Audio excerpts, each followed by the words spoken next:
அந்த காமனம்பு என்னை சுட்டு பாவை நெஞ்சின் நாணம் சுட்டு மேகலையின் நூலறுக்கும் சேலை பொன்பூவே விண்ணியது தாமரை வண்டு தடும் நாளிலா பாவை மயில் சாயுதே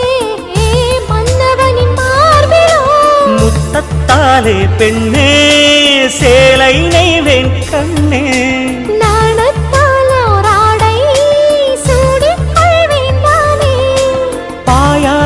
அடி சொல்லாதே பஞ்சனை புதையல் ரகசியமே சாய்ந்தாடும் சங்கில் துளி பட்டாலும் முத்தாகிடும் முத்துண்டே செம்பூவே பூவே உன் மேகம் நான் வந்தால் ஒரு வழி உண்டோ